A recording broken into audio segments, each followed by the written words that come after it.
I'd now like to introduce our speaker for the asthma seminar. Dr. Meredith Turetz is Assistant Professor of Medicine at Weill Cornell Medicine and Assistant Attending Physician at NewYork-Presbyterian. She is certified in internal medicine, pulmonary medicine, and critical care medicine. Dr. Turetz earned her medical degree at Weill Cornell Medical College. She completed her residency in internal medicine at NewYork-Presbyterian Weill Cornell Medicine in 2001 and remained as a fellow in pulmonary and critical care medicine, completing fellowship training in 2006. Dr. Turetz is a clinician educator and the director of the Inpatient Pulmonary Consultative Service. She serves as program director for the PCCM Fellowship and the director of the pulmonary module for the medical school. Her clinical interests include airways disease, pulmonary mycobacterial infections, and pulmonary embolism. Please welcome Dr. Turetz.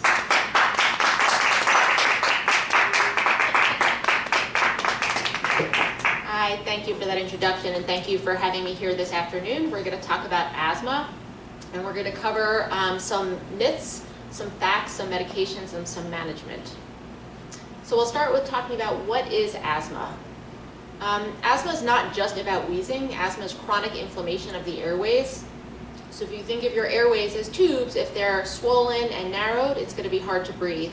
So not only does asthma cause wheezing and breathlessness, it can also cause chest tightness and cough.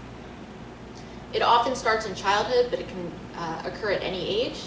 And symptoms can range anywhere on the spectrum of mild to severe.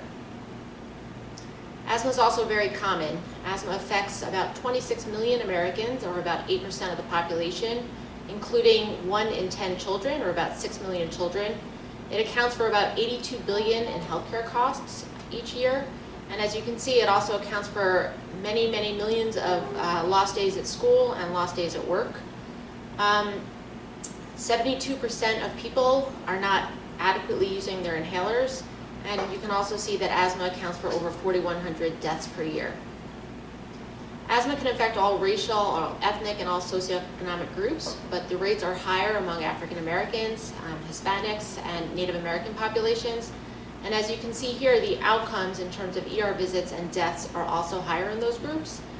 And that's just a reminder that access to care and access to medications, or lack of access to care and medications, contribute to some of the asthma mortality.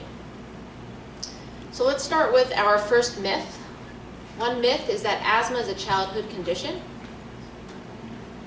And the truth is that even though asthma often develops in children, again, about 6 million children are affected by asthma. Asthma can occur at any age, and that includes in adults and older adults.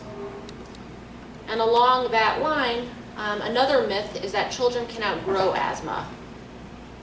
And the truth is that asthma may get better and appear to go away, but once you have it, you always have it.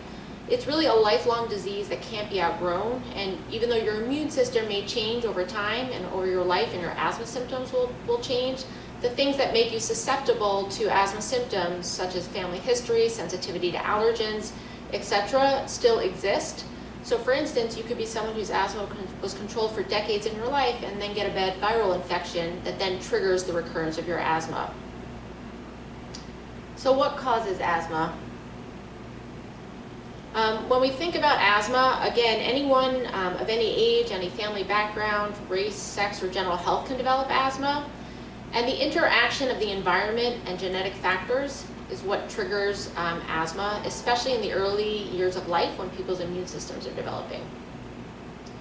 So asthma, genetics, family history, including a family history of allergies, atopy, eczema, etc., are risk factors, as well as sex. Asthma is more common in boys before puberty, and then after puberty, more common in girls. And those genetics interact with the environment to determine asthma risk. So for example, in utero exposure, such as mom smoking or being exposed to secondhand smoke or air pollution when the baby is in the womb, is a risk factor. And then many different early childhood exposures are risk factors. So exposure to secondhand smoke, exposure to air pollution, indoor allergens like mold and dust, as well as being born premature and lung disease of prematurity, as well as childhood respiratory illnesses. And then as adults, exposure to chemical irritants or industrial dusts in the workplace can also serve as risk factors for the development of asthma. So those environmental and genetic risk factors interact and can cause inflammation in the airway tubes of the lung. And that inflammation can lead to something that we call airway hyperresponsiveness. And that's really one of the hallmarks of asthma. It's the idea that the airways can narrow acutely in response to a trigger or something in the air, in the environment, in a way that would not elicit the same response in people who do not have asthma. And that airway hyperresponsiveness and that reversible airway obstruction or narrowing of the airways is what leads to the symptoms. So if you think about, again, the airways and the airway tubes, this would be a normal airway with a nice thin airway wall, a wide lumen, and a nice passageway for air to come in and out to get to the air sacs or the alveoli of the lung. And a patient with asthma might have some thickening of this airway wall and some inflammation, some mucus in the airway, and that makes this airway narrower and the air a little bit more difficult to traverse back and forth. And then finally, in someone who's having an asthma attack or poorly controlled asthma, the inflammation is even more apparent, the airway is even more narrowed, and now these smooth muscles that surround the airway become hypertrophied and tightened, and all of that further constricts or narrows the airway, again predisposing to all of the symptoms. So not everyone with asthma has the same symptoms. Asthma symptoms really do differ for each person. Symptoms can occur at different times of the year and at different times of your life. And symptoms really vary from mild to more severe. So some of the symptoms we think about are shortness of breath, perhaps in response to exertion or to a trigger like cigarette smoke. Chest tightness, again, maybe someone who's susceptible to cold weather goes outside or starts exercising and feels that.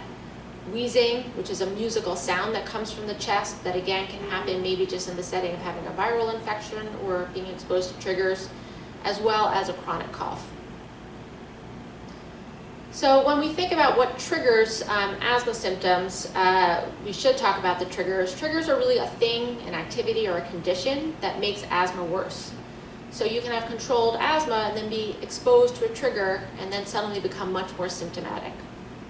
Some of the common triggers that we think about are indoor and outdoor allergens, such as exposure to dust mites, exposure to mold, to cockroaches, to pet dander, as well as to allergens, including pollen, ragweed, etc.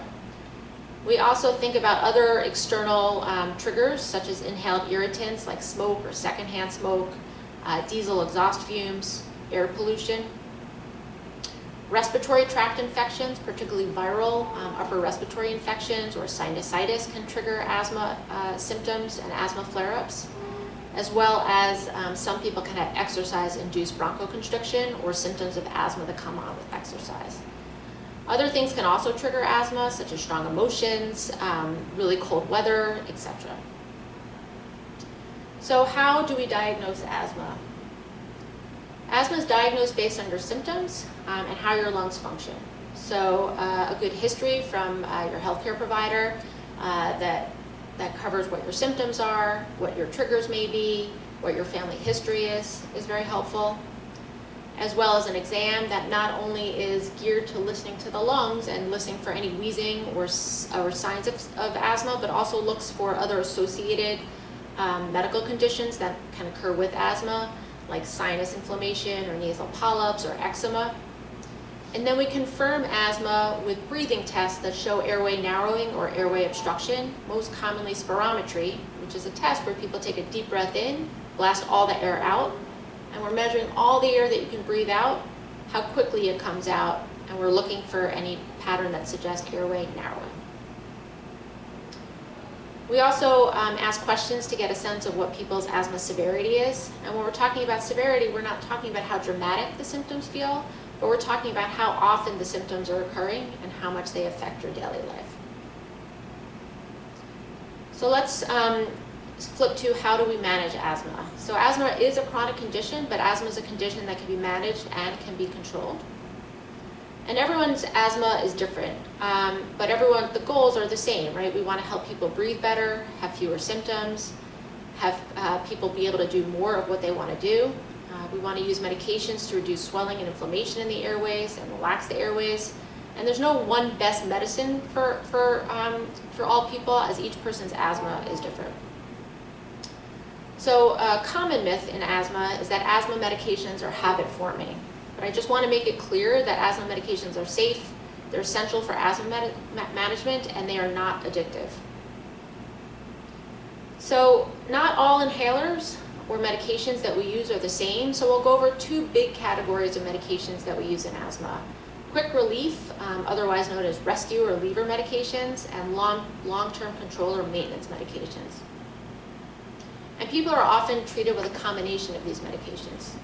So the first category, again, is the quick relief medicine. You may have heard people refer to these as your rescue inhaler or rescue medicines, but I think it's more accurate to say that these should be reliever medicines. You shouldn't be an extremist before you reach for a reliever medicine. At the first sign of any asthma symptoms that are developing, these are medications that you can reach for. And these are typically medications that work very quickly, so they work within minutes. Their effects last for 3 to 6 hours, and they relax the airway muscle. The other category that we use for medications are long-term control medicines or maintenance medications, and these are designed to help prevent asthma symptoms. They don't offer the immediate sensation of relief, but over time they reduce the inflammation in the airways and reduce the chance that someone is going to develop asthma symptoms. And so again, quick relief medicines are bronchodilators, and what that means is that they relax the airway, they relax the smooth muscle in the airway. One of the categories is called short-acting beta agonists, and they have a really fast onset of action, between 3 and 15 minutes, and they work for several hours. They should only be taken for symptomatic relief. And some of examples of this are albuterol, which can be branded in all sorts of different ways, like ProAir, Preventil, Ventolin, and levalbuterol, also known as Xopenex. The other category, controller medicines, again, are meant to prevent asthma symptoms, and they don't work right away. They're typically anti-inflammatory or inhaled corticosteroids, so they're steroids that go directly into the airways to the site where the inflammation is happening. And there's many, many different medications, but a couple of them are budesonide, also known as Pulmicort, or fluticasone, which is branded as Flovent or Annuity. And then usually though, we're combining an inhaled corticosteroid and a long-acting bronchodilator, and that's more effective at managing asthma. So rather than increase the dose of the steroids that go into the lungs, if we pair the steroid with a bronchodilator, the efficacy of the medicine is improved. And again, there's many, many different combinations and different medications that can be used for this. I do want to call attention to the fact that one of these long-acting combinations, budesonide and formoterol, is actually a medicine that can be used as both a reliever and a maintenance medicine. And I point this out because this has really been a change in the asthma management guidelines in the last few years. And we've updated our approach to something that we refer to as SMART and AIR. And SMART is the idea that you can use a single maintenance and reliever therapy. So instead of having one asthma medication that acts as your reliever and a different medication that acts as your controller, one medication can be used for both. But please note that not every medication can act as a SMART therapy. It's really the combination of an inhaled steroid with formoterol, which acts quickly, that can be used for both. And there's a lot of data to say that SMART therapy, again, using one inhaler, an inhaled steroid and formoterol, helps to reduce severe asthma attacks. The other new thing in asthma is something called anti-inflammatory reliever. So again, rather than use a bronchodilator as your reliever therapy alone, the idea that if you use a fast-acting bronchodilator with an extra dose of an inhaled steroid, that can also reduce the chance of you developing severe asthma. So there's a couple of medications that we can use to do that. There's an inhaled steroid that's paired with albuterol that's used for anti-inflammatory relief and can be used quickly at the first signs of symptoms. And again, inhaled steroids and formoterol can also be used for that. Again, there's a lot of data that using this compared to albuterol alone reduces the risk of severe exacerbations, and this is a recent guideline change. We also have medicines that we use for more severe asthma. So we have oral steroids, so if people are having asthma attacks or exacerbation or flares, we can use those. Because of all the potential toxicities from oral steroids, we really prefer not to use these for the long term. And then we also have a lot of antibodies or biologics, and these are medications that can inhibit inflammatory mediators in the lung and help also to control people's asthma. And again, there's many different biologics that are available at this point that have different targets in the inflammatory cascade. And again, these have been very effective at reducing the number and the frequency of severe exacerbations in patients with severe asthma. So this chart is really, it's a pretty updated chart about all the different therapies that are available. And so again, my point here is not that one therapy is the best therapy, but that you really need to talk to your provider about what the best therapy for you is. And that may be an inhaler that combines, again, the anti-inflammatory effects with the bronchodilator effects, but we need to make sure that it's something that is accessible through your insurance. We need to make sure that it's something that you can effectively use, and we need to make sure that it's something that you're comfortable with. And so I also want to emphasize how important it is that everyone with asthma gets really good step-by-step inhaler teaching. As I mentioned in the first slide, or in the early slides, the vast majority of people who have asthma are not using their inhalers effectively. And there's actually good studies that show most providers are not comfortable using inhalers. So it's really crucial to get step-by-step inhaler training from your healthcare provider. There are tons of different online materials. Every drug has a video online that's put out by the company. And so you really should be asking for references for written and video materials and having the opportunity to get teaching and do some teach back to show that you are able to use your inhaler. We also like to encourage people to monitor their asthma at home, right? We want to partner with our patients so that they can be monitoring their asthma and we can effectively come up with treatment plans together. So one way we do that is by having patients use something called a peak flow meter. So that's something that's pocket-sized. It's a device that you can breathe in and blast out all the air, and we can measure the air that's coming out, and it's something that we can track over time. And then people can also keep an asthma log, which is really just tracking their symptoms, how often they're using their medications, triggers, etc. And we use these things as well as what patients are telling us to help develop an asthma action plan. So you can also ask your provider about the asthma action plan. It's really just a way for you to know what to do when your asthma is changing. So if your peak flow is great, and you're in the green zone, you'll have written instructions about what the asthma medications you should be using are. If you fall into the yellow zone and your peak flow decreases between 50% to 80% of your usual, there'll be a plan to use extra medications, maybe to start oral steroids, to call your provider. And then if you're in the red zone, that's really a time that you should be taking some extra medications, but also seeking urgent care. So an asthma action plan, again, is a way for you to take this information and make plans without necessarily having to talk to your provider, and so that you can have control over your care. We encourage people to see specialists if they're having lots of symptoms despite treatment, if they're having 2 or more flares or ER visits a year, if they're using steroids more than once a year, and if we're thinking about a possible alternative diagnosis. I think in addition to medications that we can use to treat asthma, we also like to suggest other ways that we can prevent asthma attacks.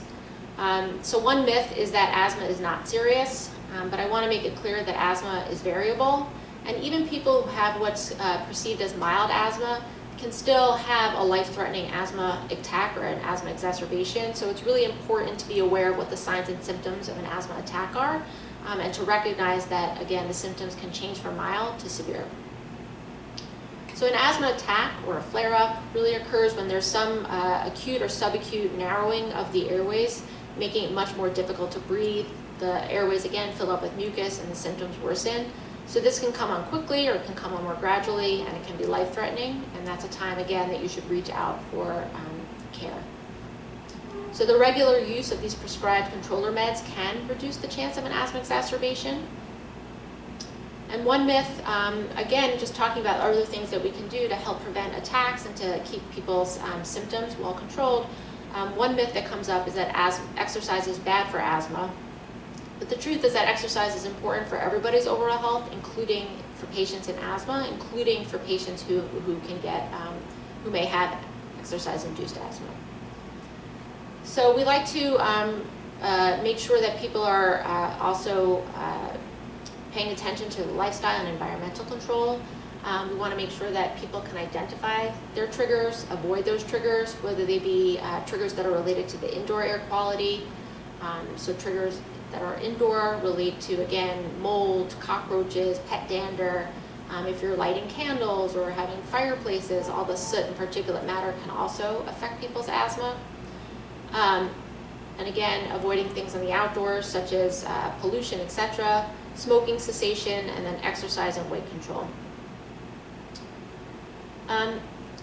Some people can, as I mentioned before, have exercise-induced bronchospasm, which can be a sign of asthma.